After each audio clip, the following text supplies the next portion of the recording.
Welcome back to Passing Time with Craig. As always, I'm your host, Craig, and today I was joined by Ethan Vasquez Taylor, playing Leonardo in Botticelli in the Fire, a new play hitting the scene March 4th to the 15th. It's a presentation from Downstage and Hit and Myth. It's playing at the Workland Center, so this is such an exciting play. We're going to talk about what this play's about, queer stories, being queer on stage, what the theater scene's like, how Ethan got into this all, creating characters, how music plays a factor, all that stuff. It was a great conversation. I absolutely adored Ethan. This was my first time meeting them, and they're fantastic. So, yeah, enjoy my conversation with Ethan Vasquez Taylor.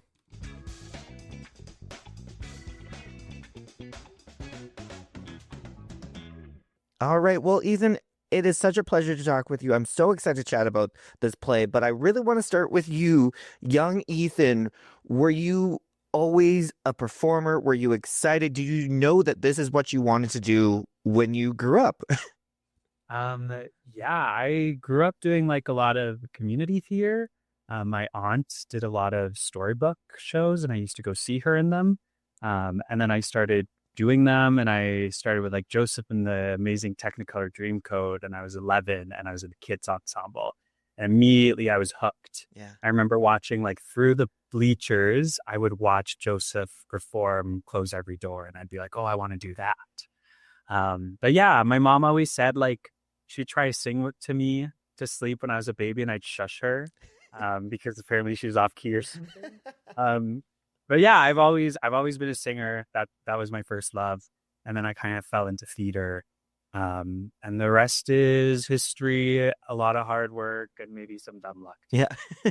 Well, so what is it about performing, as actors, there's so many different ways, film, television, but theater, it's the same when you're singing and performing in front of an audience. What is it that you love about performing for an audience? I really love the connection. There's nothing quite like the like human connection of like an audience to an actor to another actor back to the audience. Like the liveness of it all and the ability to kind of drop into a moment and really be in the moment. Theater is ephemeral, so it only happens in the moment. Like the version of the play that we do on our Tuesday performance will be the only version of that play that ever exists, even to the next show the next night after that. So there's something just precious and special about that. Yeah, it's what I love. I love it. Yeah. And now talk to me about, you know, making your own take on a character. Like you mentioned some of the other plays. I was looking up some of the stuff you were in, playing these well-known characters, or playing somewhere where people could do some research of Leonardo, what, how do you attack a role that maybe you know the audiences have known for years? You kind of have to shed any preciousness about it. Yeah. Like, yeah, I want to respect like Leonardo da Vinci and who he was, but at the same time, um, in this version of the play, like he's this young queer man, which we don't know for sure if Leonardo was. There's rumors Yeah. and some historians think he was, but we don't know for sure. So you kind of have to let go of all the expectations that other people have, and you kind of just have to know that what you have, you can bring to the role. So, what are the places where I feel connected to Leonardo? And sometimes you get roles like Leonardo where I feel super connected to him. We feel very similar. We want a lot of the same things. We feel a lot of the same things. Um, and so this role was pretty easy to come to because I understand them. But sometimes you play other characters. Like I just played a crow in The Wizard of Oz. And what do I had similar to a crow? Not much. So that was a lot of just like having fun and crafting things together and creating what you can enjoy. But yeah, it all starts with like where where do where does Ethan and Leonardo, where do they meet? Hmm. And what spaces can we fill? Like what blank spots can we start to add color to? Um, Yeah, yeah. I try not to be precious. Yeah, and well, when you're in the rehearsal process right now, you have the play coming out, Botticelli in the Fire, March 4th. Um, when you're doing a role where, there's sometimes some heavy stuff, or you're really getting into these characters because you're on stage for this whole time being them, is it easy for you to go home at night and kind of shake it off, or does it stay with you the whole time? Is it easier for you as an artist to keep in that frame of mind? Yeah, it's a learning process. This is definitely the heaviest script I've ever worked on. Yeah. Um, I've done some really heavy stuff. Um, and I think it goes back to really understanding and knowing Leo in a way that I don't always with characters. Um, I'm taking a lot of him home with me. Um, and so it's been a lot of learning how to take care of myself because it is different for every role. Like some roles will like, you'll be crying and then you get off stage and you're like, easy smoke plate. But no. But Leo, we were just talking about it as a cast today. The show really likes to stick, Hmm. and you can get home and think you've done everything to get it off of you, and then 3 hours later, you're like, "Oh, I'm still carrying on my chest that like sadness." So it is a learning process. I've been writing a lot of music. I compose a lot of music, so I've been writing a lot. I've been trying to see friends after rehearsal and enjoy time with friends to kind of ground myself back into like Ethan and reality. Um, but also just like knowing that some days are going to be harder and some days I'm going to finish rehearsal and be like, oh, I can't talk to anyone. Yeah. And then just having a really wonderful supportive room has been awesome. We have a fantastic room. All the other actors have been amazing. So that's been really nice as well. You brought something up that I was made me think as a singer, as a songwriter, performer, obviously musician, you love music.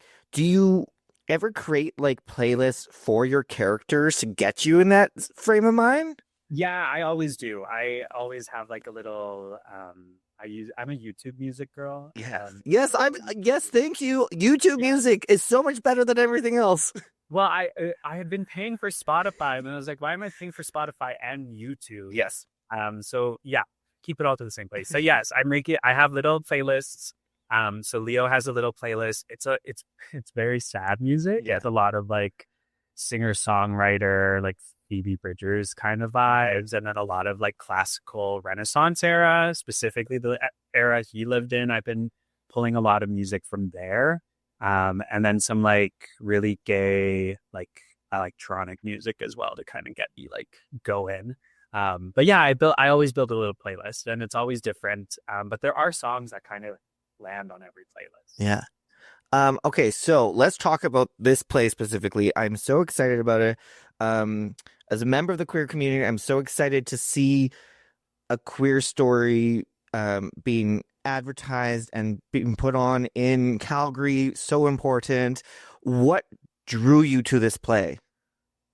I read the play and I think like 21 or 22, during the pandemic, like the exiting years of it all. My ex partner at the time had, he really loved the play. And he was like, you need to read this play. And I was like, okay.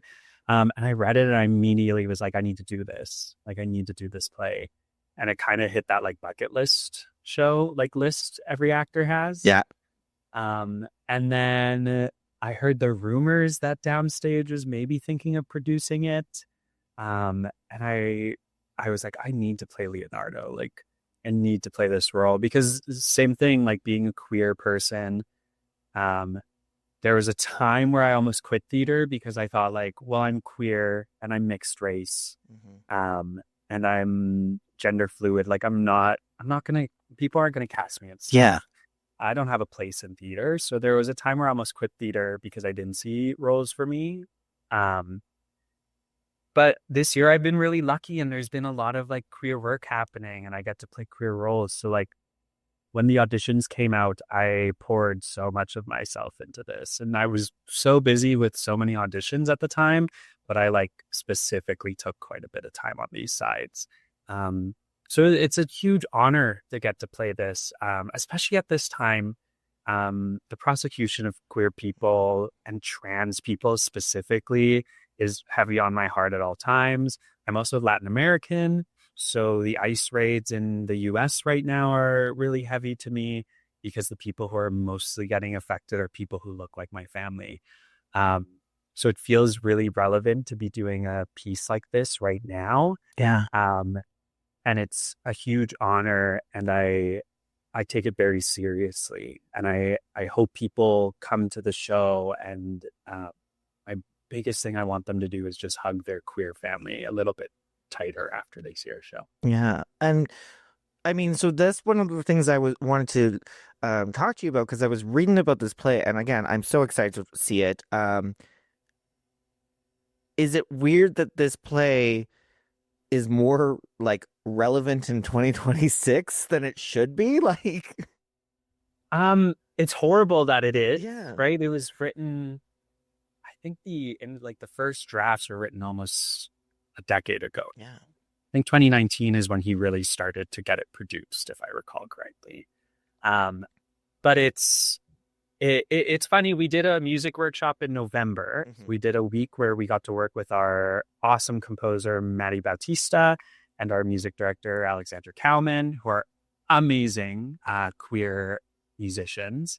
Um, and we did a read through during that, and we all read it, and we were like, okay, yeah, big piece. And then we started rehearsals beginning of this month, so February 2nd or 3rd was our first rehearsal. yeah, And we read the piece again. We did our first read through, and it was like, oh, it's terrible how this is even more prominent now, 3 months later. yeah. So not even like the span of like years, but the span of months, how much more prominent this piece feels. And I really hope audiences come and understand the like gravity of this and feel empowered afterwards to try and do something about it. Yeah. So tell people a bit about the play. As we mentioned, you played Leonardo da Vinci. There's some liberties with time and things that you guys do, but tell people a bit about the play. So Botticelli in the Fire is a queer retelling of Sandro Botticelli painting the Venus, which is the famous painting of Venus in the clamshell that I think most people know. Yeah. Um, and Botticelli and Leonardo da Vinci were actually alive at the same time. We don't have any historical proof as to whether or not they knew each other or worked together, but they were both living in Florence at the same time. So it's very, very likely that at the very least they saw each other at parties. So Yeah. so it's a queer retelling of Botticelli working on the Venus.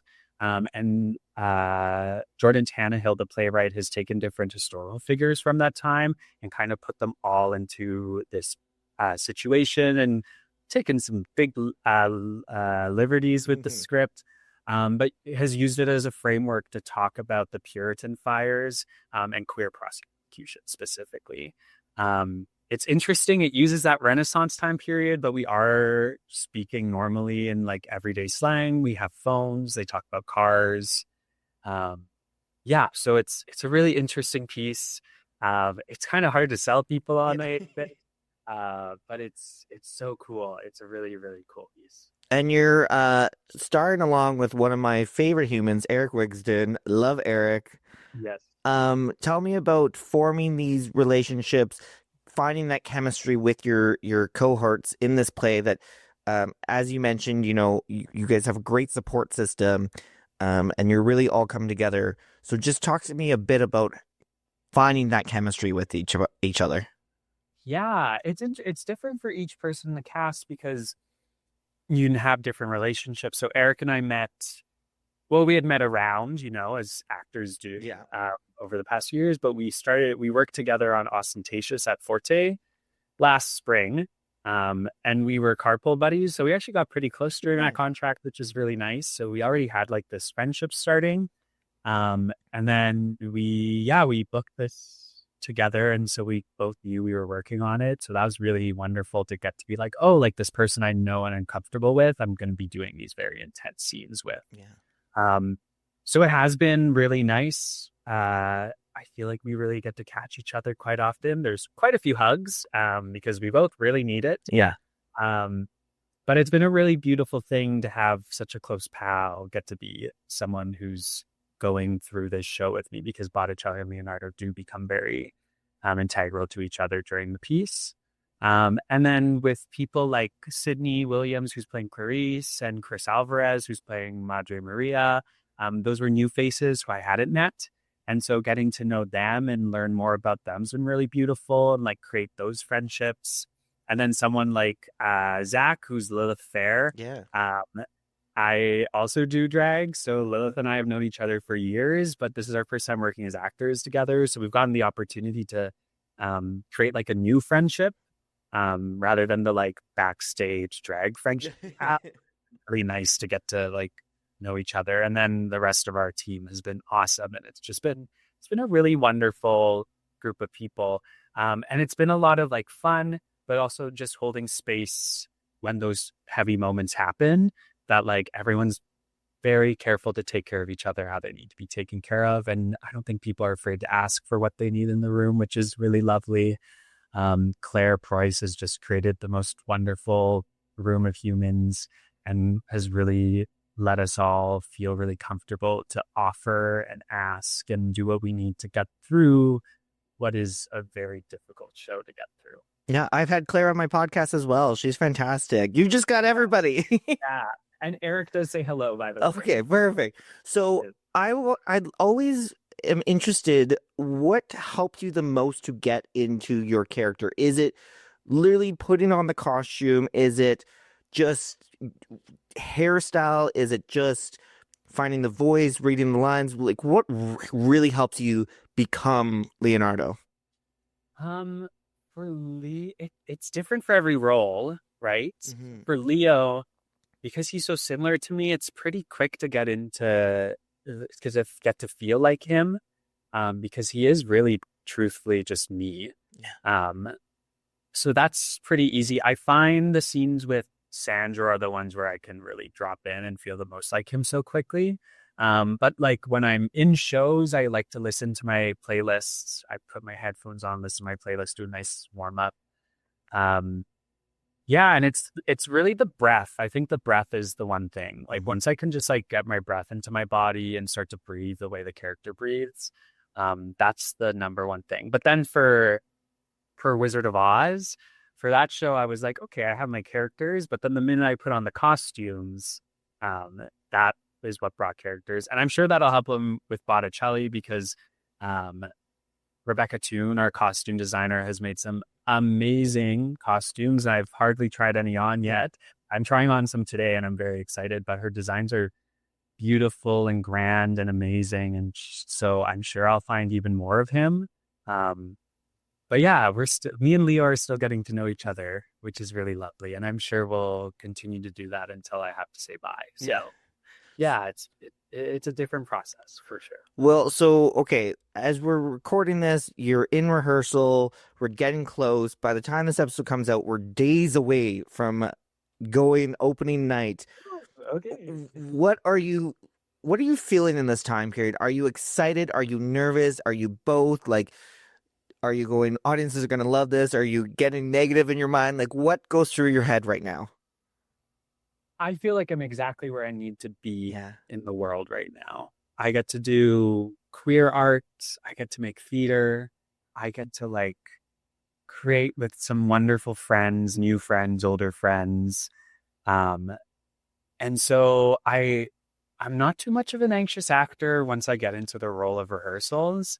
Like we did a run through yesterday and I called line a few times and some moments didn't land the way I did. And I'm still working through one scene, but I'm not worried. I just, once you've done this enough, you kind of go like, oh yeah, I'm where I need to be. Like you can tell, you can tell when you're really off. Yeah. And I feel like really present. I think it's just because I care so much about this piece and I feel so grateful always. I walk into the rehearsal hall every day with just such a full, happy heart and I have the worst morning ever. But the minute I see all my cast and all my team, I'm just in the best spirits. So yeah, I feel really wonderful about where it's going, where it is and where it will be.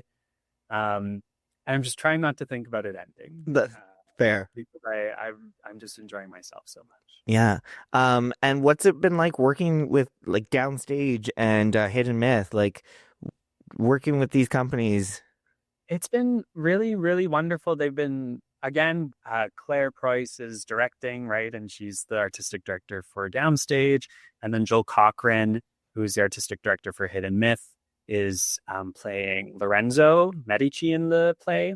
And so having them there has been awesome. And they've been taking care of us so well, and letting us know that they're on our side and they're on our team. So whenever there's anything, setting up an interview, talking about whatever. They've been super, super transparent and really wonderful to work with. I really enjoyed getting to work with them. That's awesome. We're gonna wrap up here shortly because I know you're busy but again, I thank you for taking the time. I want to know, um, where do you see like the importance of this story? Like I said, seeing a queer story being shared in Calgary. Where do you think we're going in 2026 with the theater scene? Like, is it going to keep moving in this positive way, letting these stories be told? Because so many people have stories and we need the stories. Yeah, I think I'm really, really delighted with Calgary's scene this year. Like, if you look at right now, like this next few weeks, you have Gifted Prince is opening tonight, which is a Chinese story, which is freaking awesome. Yeah. I'm going to opening night. I'm really excited. You have Casey and Diana opening next week, which is another awesome queer Canadian story. So you have more gays on stage. Yeah. Aaron Day is opening it Yes. um, tonight with Sage Theater, and Shakespeare Company, I believe, and that's another queer story. So there's just so much queer stuff happening. My next contract after this, I'm playing a queer character, so I'm really lucky to get to like do that. And I'm really hopeful that like Calgary audiences specifically take these stories in with open arms, because something like Botticelli in the Fire, when I first read, I said no one will ever produce this in Calgary. There's on stage nudity. It's very in your face with its activism. It's like such a heavy piece. I was like, no one's going to produce this. So the fact that someone is producing it just speaks to, I think, how we can push this like community to tell even greater stories. And there have been so many amazing stories over the past year, like Makambe's piece last year, Fathers, Brothers, and Other Lovers. Made me go like, that's the theater I want to do. Like, I want to do that theater. I want people to leave feeling held, but also like heartbroken and all those things. So I'm really honored to be part of it. And I'm so glad to see not just me getting to do it, but so many other people getting to do it in other spaces and other theater companies. And I hope it just keeps happening. And I hope all these companies see all these shows happening, and continue to program shows like this specifically for marginalized groups. Yeah. You've mentioned you're a proud member of the queer community, Latino. What would it mean to a young you to see someone like yourself on a billboard for a play? What would this mean to young you? Um, I think it would mean everything. I almost quit theater a few times because I didn't see people like me, Mm-hmm. and maybe I didn't look hard enough, or maybe it wasn't as obvious. Um, and like full T, I'm a white presenting, male presenting person. So I have a whole ton of privilege. So like getting to even just see me would have been amazing. Yeah. Um, so I hope like if there's any little Ethans in the audiences, which don't come to Botticelli the Fire, your child. 16 I plus. go see Casey and Diana. Don't go see that. Yeah. That's going to be just as amazing and just as relevant, but maybe a little less debauched. Yeah. You know. Yeah. But I hope if there's like any college students who are coming to the show, like college students, right? Yep. Yep. The Yeah. 18 plus, let's do that. Who are worried about their place in the theater community or in the arts community, or just the world community, that they can see my little gay self with my gay friends doing this gay show, Yes. and like being sexy and being like sobbing and crying, but being sexy and owning our sexuality, and fighting for something we like believe in, and that they feel all of that and take that with them, and hopefully they get to join us whenever they do get to join us to tell these stories. Yeah, that's awesome. Well, again, I think it's so amazing for the city, all these queer stories, marginalized stories getting told. I think it's so important because we were so much, and I mean, even just basically with everything going on with stupid head in, in power and new things that they're going after, which is just ridiculous. I think it's so important we have these stories. Um, for people who've been listening and they're intrigued they want to see this play, what's one word to describe this play to get people to come see it? Debauched. I don't think I would have expected that word. That's amazing. Girl, it's just debauchery the entire time, but in like the sexiest way, Yeah. truly the sexiest way. Yeah. And I think, and I do want to quickly mention, you've mentioned that a couple times, and I think that's so awesome because for so long, the only stories of being gay in plays and in movies and shows were just sadness, and there was no sexy. And I mean, I love that heated rivalry is like blowing up right now, and showing that like. And I mean, we've talked about this. This is there's heavy stuff in this, but we can be sexy, and that's awesome. Yeah. Yeah, it's amazing getting like the leading character being like a very proudly bisexual man, having these queer characters in Leonardo and Pajo, having like a strong woman in Clarice, and then like this loving mother who is also sexual and like okay to talk about sexuality, and Chris is so sexy in some of the like movement pieces we have. Um, so everyone's exploring their sexuality in the show, and I think like one thing that I've been saying this whole rehearsal process is like sexual liberation is queer liberation is human liberation. Um, and so yeah, it's great. Like being queer is grimy and it's gross and it's sexy and it's beautiful and it's boring and Yes, right, all those things. We're all those things. So exactly. yeah, I hope people feel all those things. Oh, I'm Maybe not bored. yeah, yeah. Not bored during the play. We want to clarify that. Yeah, exactly. Well, I thank you so much for taking the time to speak with me. I can't wait to see this play. I'm sure it's gonna be fantastic. And again, it's just what the city needs right now. So thank you, thank you. Yeah. Thank you. Thank you so much for having me. I really appreciate it.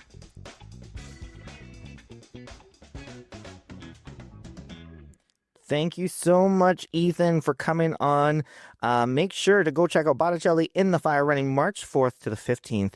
The Big Secret Theater, Workland Center, presented by Downstage and Hit and Myth. I am very excited to see it. I've got my tickets, and it's going to be a blast. So, yeah, go check it out. Go support theater. Go support marginalized stories. Let people know that we want to see this, because the only way theater companies keep making plays like this is if people go to it. So spread the word. Go check out this wonderful theater scene, and make sure to follow me on social media at Passing Time with Craig, PTW Craig, on Facebook and Instagram, and we'll chat soon. Bye.